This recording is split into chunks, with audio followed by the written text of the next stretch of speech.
Hürmetlik vatandaş, dersimizi davamlaştırımız bugün Çiğislağa 2023 yıl 5. ayının 19. gün hepti gücüme. Keçikip kaldık bugün bunu sizlerden Apple sorayım. Başladım mı demedim mi? Kayıtlagan bolsam beni geçirinler vatandaşlar. Endilikle sizlerge sözleyeceğiniz demediysenler.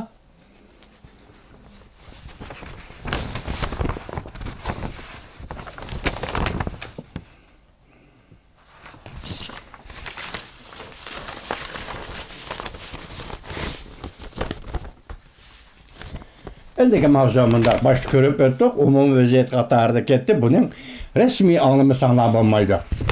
Mavzuğa mundaq. Amerika bilen Tayvan 21. asır soda teşebbüsü boyunca söhbette kelişim hasıl kıldı. Mavzulu haber 5. ayının 19. günü Amerika avazını Xitay tili programımız ilan kılındı. Haber mundaq başlandı. Amerika Koşmuş Ştatları Soda Vekili Catherine Tai 5. ayının 18. günü mundaq ilan kıldı. Amerika bilen Tayvan Amerikada tahsis kılıngan Tayvan'ın alaka münasebet başkarması, yani vakaletxanası. Tayvan'ın Amerika turuşluq tabi iqtisat medeniyet vakalet ornu ve şu orunun yetekçiliği de Amerika Tayvan 21. asır soda teşebbüsüge alakadar söhbetini tamamladı vatandaş. Bu teşebbüsge asasen küçülgen kilişimde kaplaş sahası, bu kilişimden kaplaş sahası dikkate cümleden tamojni başkuraş. Aleşerim. Bunu keyin tahlil kılımız mı? Tamojni başkuraş. Sodunu adilaştırış. Sifatlik başkuruş ameliyeti, mülazimet, devlet içinde kaide nizamları, xiyanetçilik'i karıştırış ve oturkçuk tiplik şirketler meselesini öz içine alır. Amerika Soda Vekili şanısının bayanatında mundaq görüştüldü. Bu kelişim maddeleri arkalık Amerika şirketleri işlep çıkargan mahsulatlarını Tayvan'a texeme köp elip kireleydi. Tayvan xaridarlariga texeme köp yetkizip bireleydi. Şundaqla oxşaşla enek ve addilaşkan başkuruş tertibi ornata alaydı. İki bazarga keçiringlar. İkinciden aytganda iki bazarga mablag' selish ve iqtisodiy fursatlarni osonlashtirish. Bo'libmi o'tir kichik şirket ve korxonalarga qulaylik elib keladi. Amerika Soda Vekili işxonasi yana mundaq ko'rsatdi. Bu kelishim imzolangan hamon Amerika Tayvan soda munosabatlari cho'ng qurilishidir. Amerika bilan Tayvanning soda aloqalari kuchaytiriladi, davomlashtiriladi. İxtiro qilish, yenilik yaratishni ilgari suradi. Kengqursoqlik ve iqtisodiy taraqqiyotni ilgari surib, hem işçi xizmatchilarga boylik yaratib, hem şirketlarga boylik yaratadi.